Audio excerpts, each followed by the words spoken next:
এ যুবক ভাইরা মোবাইল নিয়ে সময় কাটায়েন না। এ যুবতী বোনেরা আমার, নারীরা আমার, মোবাইল নিয়ে জীবন কাটায়েন না।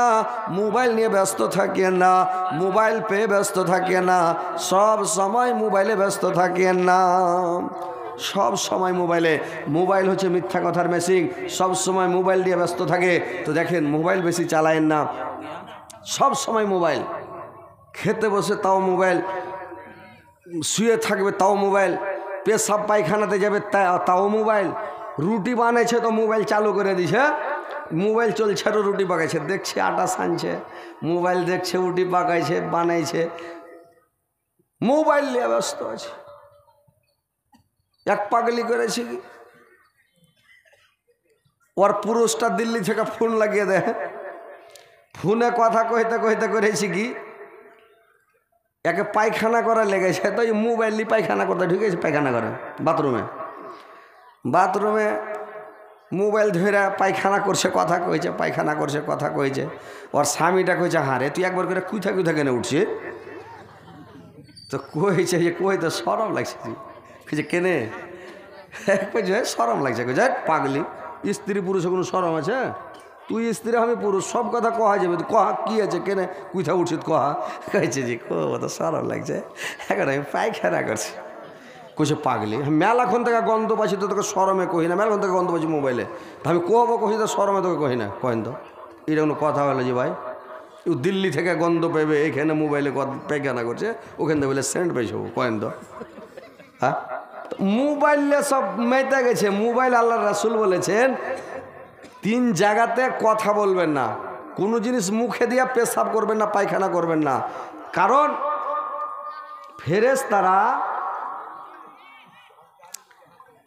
ফেরেশতারা এই যে ঘাড়ে থাকে, 3 টাইমে আপনার ঘাড়ে থাকে না, 3 টাইমে ঘাড় থেকে নেমে যায়, ওই জন্য কথা বলা নিষেধ।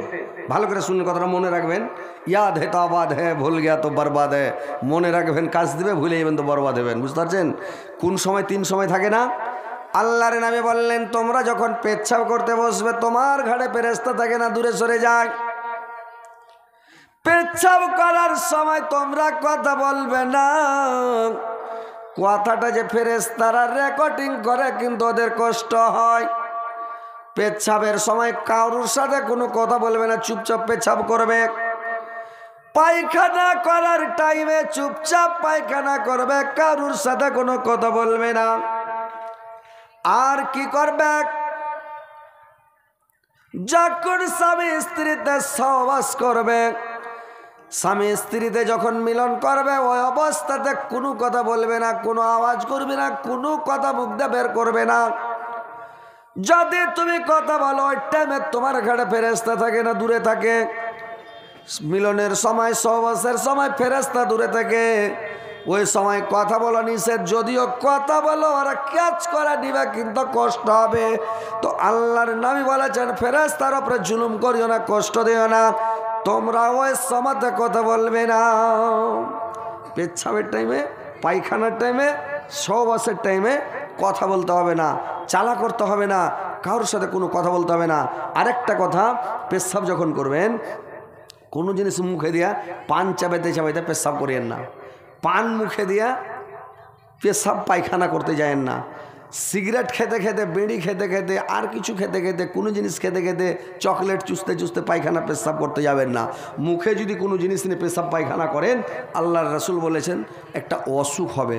যেমন পানিতে পেশাব করতে হয় না, পানিতে নেমে মানে নদীতে নেমে, পুকুরে নেমে গোসল করার সময় পেশাব করতে হবে না। যদি করে দেন তাহলে আপনাকে বেমারি হবে, অসুখ হবে। কাঁচা গোবরে যদি পেশাব করে দেন, পায়খানা করে দেন, আপনাকে অসুখ হবে। তো গোসলখানাতে যদি পেশাব পায়খানা করেন ক্ষতি হবে। এই জন্য আল্লাহ রাসূল বলেছেন এইগুলো জায়গা থেকে সাবধান থাকিও। তো তোমরা এইগুলো কাজ করবে যে তোমরা পেশাব পায়খানার সময় কথা বলবে না। তো মানুষ মোবাইল নিয়ে ব্যস্ত, সব সময় মোবাইল মোবাইল মোবাইল, হায়রে মোবাইল। মোবাইল আসিলা কি খেলা লাগিলা, লেখাপড়ায় আমার বসে না। পেটে ভাত নাহি তাক, পেটে ভাত নাহি যাক, পরনে কাপড় নাহি থাক, মোবাইল ছাড়া দিন চলে না।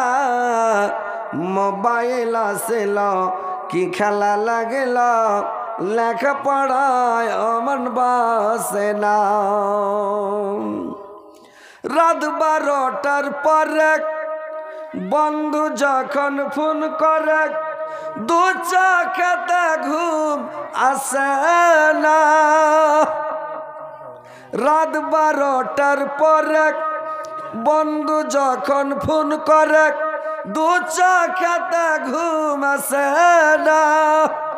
রাত জাগিয়া ফোনে বাত করিয়া রাত জাগিয়া ফোনে চ্যাট করিয়া ফজরের নামাজে ঘুম ভাঙ্গে না।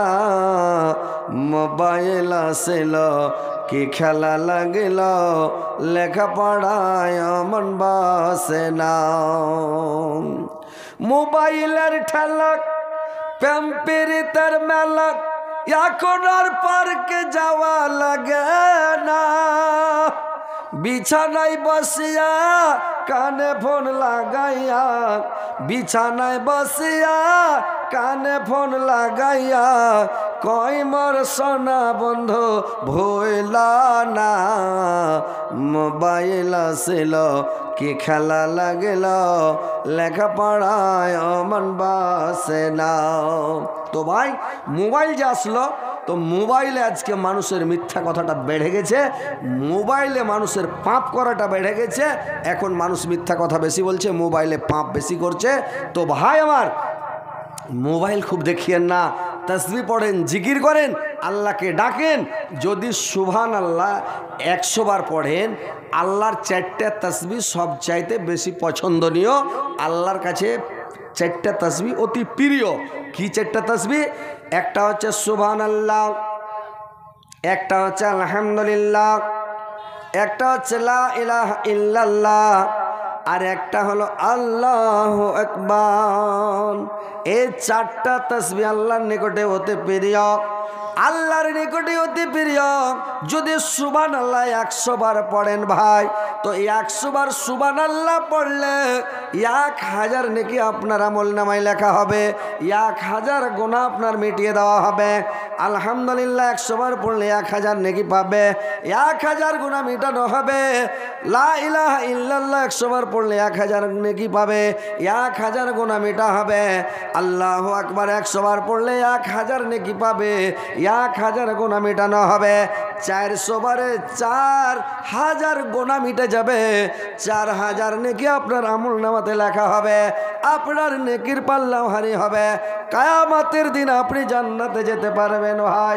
তো ভাইরে আমার, বন্ধুরে আমার, আপনারা নামাজ পড়েন, তাসবিহ পড়েন, জিকির করেন, আল্লাহকে ডাকেন, পরকালকে স্মরণ করেন, কিয়ামতটাকে সব সময় সামনে রাখেন।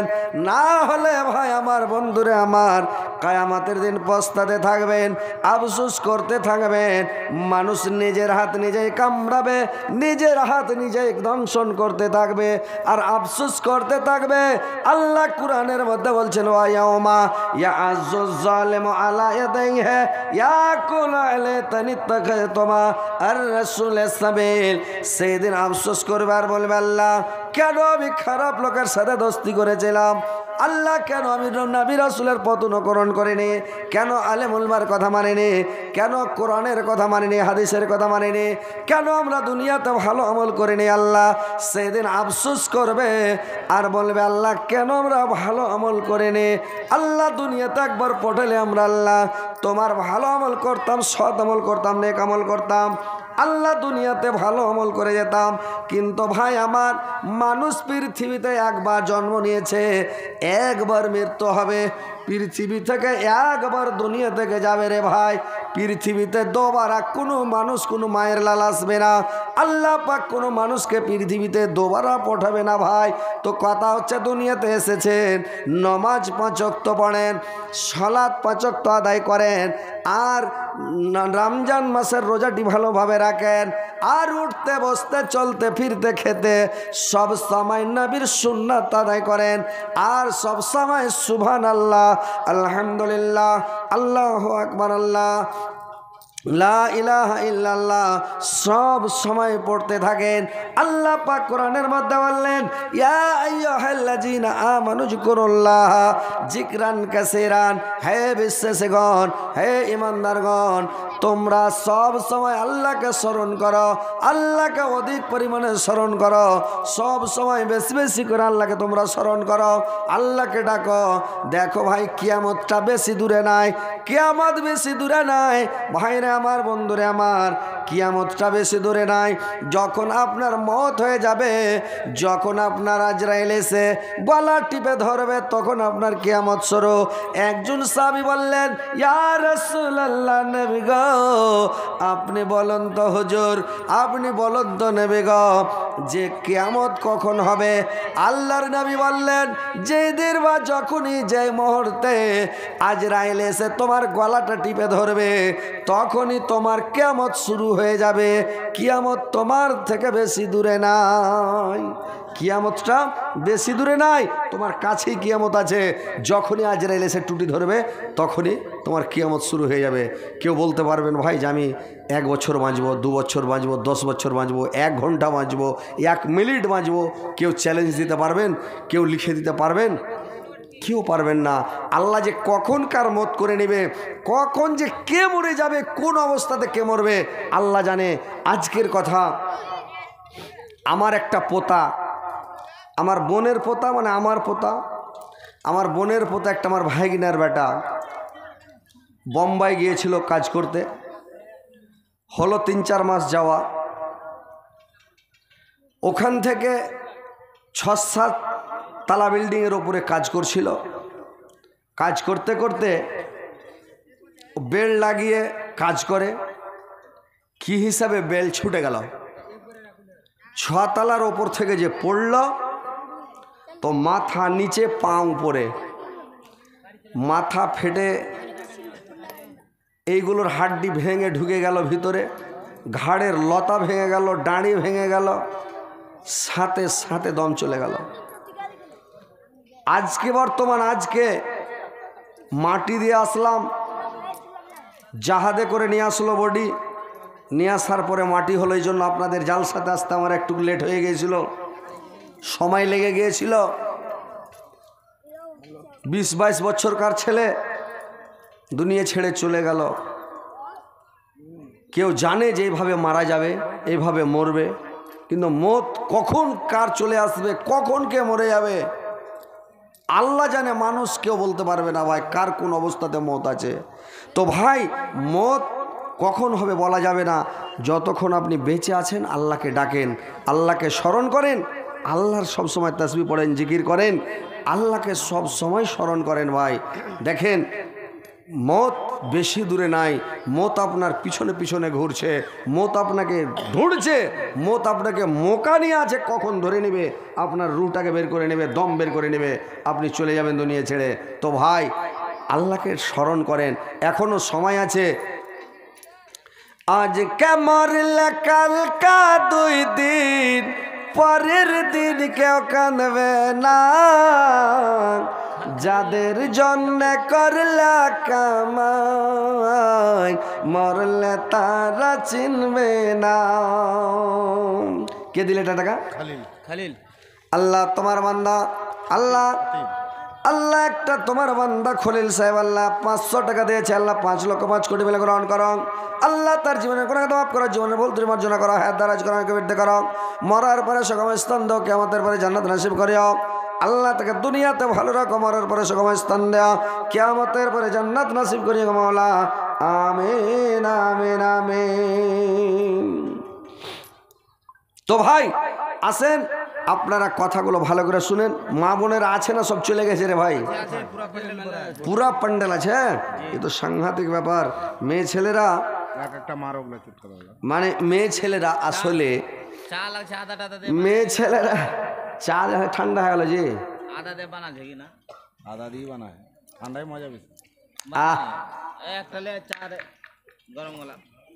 চা ঠান্ডা গেছে, তার মধ্যে চায়ে ফের লেবু দিয়ে দিয়েছে, আদা নাই, আদা পাদা কিছুই দেয়নি। তো কথা হচ্ছে ভাই, সবসময় মতকে স্মরণ করেন, আল্লাহকে স্মরণ করেন, কখন মরে যাবেন, কখন মত হয়ে যাবে, কখন আপনার মত পাছে পাছে ঘুরছে, কখন আপনাকে ধরে নিবে, আপনি চলে যাবেন। দুনিয়াতে ভাই টিকবেন না। আর মা খালারা, আমার নানিরাকে, আমার বোনেরাকে, আমার খালারাকে বলছে, তোমরা মেয়ে ছেলে জাহান্নামে কয়েকটা কারণে বেশিরভাগ যাবে। কি কারণ? মেয়ে ছেলেরা জাহান্নামে যাবে ওদের অলসতার কারণে, আসকতের কারণে। আসকত বুঝেন তো? কি আসকত মেয়ে ছেলের? মেয়ে ছেলের আসকত হল এই যে মেয়ে ছেলেদের নমাজ পড়তে হয়, মাঝে মধ্যে মাসে 3 দিন 4 দিন 5 দিন 7 দিন নামাজ ছুটে যায়, কিন্তু নামাজটাকে কাজা করে আদায় করতে হবে না। এটা আল্লাহ অফার ছেড়ে দিবেন ওদেরকে, এটার কোনো হিসাব নিবে না।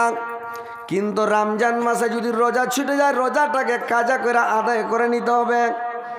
কিন্তু মেয়ে ছেলেরা যখন ভালো হয়ে যায়, যখন ওদের অসুখটা ভালো হয়ে যায়, বেমারিটা ভালো হয়ে যায়, কারোর 3 দিনে ভালো হয়, কারোর 5 দিনে ভালো হয়, কারোর 7 দিনে ভালো হয়।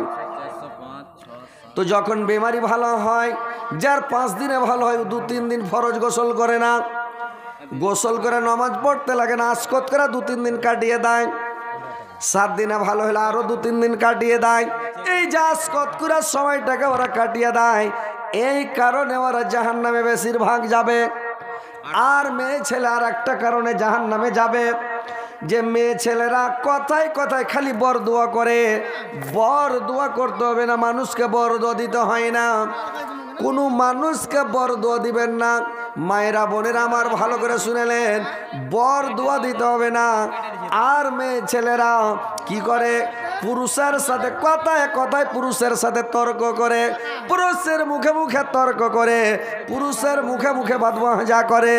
এই কারণে মেয়ে ছেলেরা বেশিরভাগ জাহান্নামে যাবে।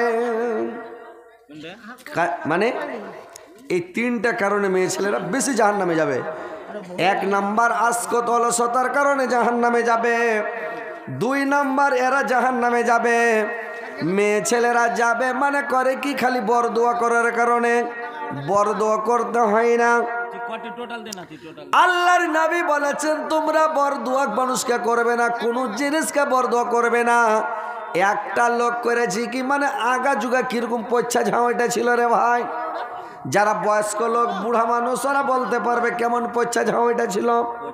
পশ্চিম দিকে মুখ করে যখন হাঁটতে হতো, হাঁকড়া সিনা ফুলে হাঁটতে হতো, এত ঝড় বইতো, পচ্ছা ঝাঁওয়াটা বইতো না।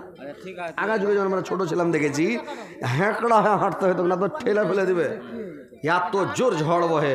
তখন হাঁটতে হয় জোর করে, ঠেলা ফেলে দিবে।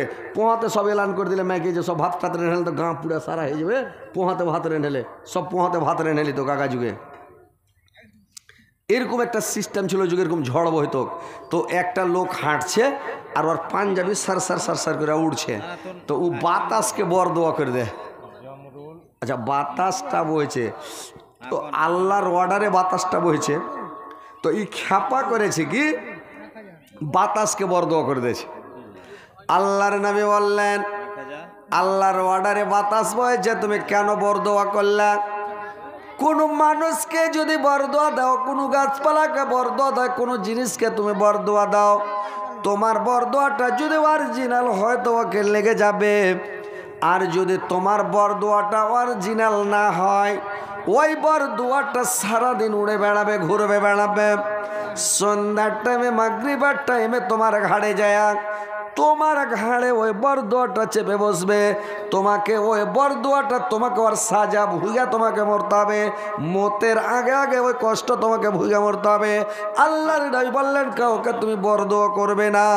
কেউ যদি তোমার ওপর জুলুম করে, অত্যাচার করে, তোমাকে কষ্ট দেয়, তোমার ওপরে জুলুম করে, হলো জালেম, তুমি হচ্ছ মাজলুম, তুমি বিচারটা আল্লাহকে দিয়ে দাও। আল্লাহ আমার ওপর জুলুম করছে, আল্লাহ আমার ওপর অন্যায় করেছে, এর বিচারটা তুমি করিও আল্লাহ, এই বিচারটা তোমাকে দিলাম আল্লাহ, তুমি এর বিচারটা করে দিও। বাস এটা বলে ছেড়ে দাও, বিচার আল্লাহ করে নেবে। কিন্তু ভাই আপনি 4500 টাকা দিলে 3 জনা মিলিয়ে, 3 জনাতে 4500 টাকা দিয়েছে। সুবহানাল্লাহ। আল্লাহ তোমার বান্দা মাওলা গো 4500 টাকা, 4500 টাকা আল্লাহ তোমার বান্দারা তিনজন মিলে দিয়েছে, 3 15 45। আল্লাহ তোমার বান্দাকে আল্লাহ তুমি মানে একসাথে তিনজনকে জান্নাতে প্রবেশ করাও। আল্লাহ তুই পাশাপাশি জান্নাতে রাখিও। আল্লাহদের সুখের জীবন বানিয়ে দিও। আল্লাহদের শান্তিতে রাখিও দুনিয়াতে। আল্লাহদের ইজ্জত সম্মানকে বাড়িয়ে দাও, পজিশনকে বাড়িয়ে দাও। আল্লাহ দুনিয়াতে সুখের জীবন বানিয়ে দাও। আল্লাহদের রুজি রোজগারে বরকত দাও, কামাইতে বরকত দাও, ব্যবসা বিজনেসে বরকত দাও, ফসল পানিতে বরকত দাও, কামাইতে বরকত দাও মাওলাম। তোর বান্দা যে আজ হাত তুলেছে তোর দরবারে, তোর রহমতেরি ভিক্ষা আমাদের মাওলা দে, তোর রহমতেরি ভিক্ষা আমাদের মাওলা দে। তোমারে দয়া খোদা অন্তরে রাখি সদা, পাপি তাপি বান্দা মরা, পাপি তাপি বান্দা মরা এই যে সংসারে, তোর রহমতেরি ভিক্ষা আমাদের মাওলা দে, তোর রহমতেরি ভিক্ষা আমাদের মাওলা দে। তো ভাই कितना हुआ है? 3 জন ভাই আমার দিয়েছে, যদি আপনারা কেউ বাকি থাকেন তো দেন। আর একটু আমি আপনাদেরকে আরেকটু শোনাচ্ছি কোরআন হাদিসের কথা শুনেন। যে মা বোনদের সম্পর্কে বলছিলাম যে আমার মায়েরা বোনেরা এই যে 3টা কাজ করে, 1 নাম্বার অলসতা, 2 নাম্বারে মানে বেশি বরদোয়া করে, আর 3য় নাম্বার হলো ওরা স্বামীর সাথে তর্ক করে, মুখে মুখে তর্ক। স্বামীর সাথে তর্ক করতে হবে না, স্বামীর মুখে মুখে বাধ্য হবে না, আর মুখে মুখে বাধ্য হবে না, আর স্বামীকে কষ্ট দিতে হবে না। এইভাবে তোমরা দুনিয়াতে যদি চলো তোমরা জান্নাতে যাবে। তোমাদের জান্নাত হচ্ছে স্বামীর পায়ের নিচে। তোমার স্বামীর সেবা যদি করো তোমার জান্নাতে যেতে কোনো অসুবিধা হবে না, কোনো তকলিফ হবে না, তুমি জান্নাতে চলে যাবে, তুমি জান্নাতে প্রবেশ করবে। তো তোমরা এই স্বামীর সেবা মন দিয়ে করো, অন্তর দিয়ে, দিল থেকে এমনভাবে স্বামীর সেবা করো স্বামী যেন খুশি থাকে, সন্তুষ্ট থাকে। স্বামী যখন মাঠে থেকে আসবে, বিদেশ থেকে আসবে, কোনো জায়গা থেকে আসবে, সফর থেকে আসবে, যে কোনো টাইম আসবে, আর তুমি সব সময় সেজে কুজে একবারে এমন করে সাইজবে, নতুন ব্লাউজ গায়ে দাও, নতুন কাপড় পিনো, কুচি করে বেড় দিয়া কাপড় পিনো, আর একবারে লিপস্টিক লাগাও, মুখে ফেস ওয়াশ লাগিয়ে মুখকে একবারে লুচলুচা করে দাও, এমন করে লিপস্টিক দাও, ঠোঁটকে লাল ভররা করে দাও, আর এমন করে সাইজবে, স্বামী আসবে আর একবারে খুশি হয়ে স্বামীর আগা দিকে খাড়ো হয়ে যাবে। স্বামী তোমার দেখলে একবারে খুশি হয়ে যাবে, তখন সব দুঃখ ভুলে যাবে। একজন সাহাবী ছিল, একদিন রাসূলুল্লাহ লেখে হাদিসতে সাহাবা লইয়া গেল জিহাদ করিতে, জিহাদ করিয়া ফিরে আসিতে লস্কর, আগামী খবর হলো মদিনা শহর। জেনাডা মদিনা সব শুনে সমাচার, সাফাই হইল আর করিল সিঙ্গার। এক বেবে সোনা মানব কেসা সতী বিবি, স্বামীরা তবে কেসা শুন তার খবে। এক বেটা ছিল সে বিবির নাকার, আল্লাহর হুকুমে হলো বেমারি তাহার। দেখিতে দেখিতে এসা বাড়িল বেমার, তখনই মরিল বেটা হুকুমে আল্লাহ। এদিকে জিহাদ থাকে বিবির শহর, পৌঁছিল কাফেলার সাথে নিকটে শহর। মনে মনে ভাবে বিবি, মনে মনে ভাবে বিবি, বেটা গেল মরে, স্বামী আসিল ঘরে, বুঝাব কি করে। খুশিতে ভসিতে হইয়া আসিছে মরদ, মরা বেটা দেখা দিলে পাইবে দরদ। অবাগি দুঃখ নি আল্লাহ আমি হব গুনাহগার, নারাজ হইবে পতি হুজুরে আল্লাহ। সাজন সিঙ্গার করে সকলে বিবি, সকলে করিবে রাজি আপনার পতি। পতিকে করিলে রাজি, রাজি সে খোদাই, সবা কাজে মাইয়া যারা পতি রাজি হয়।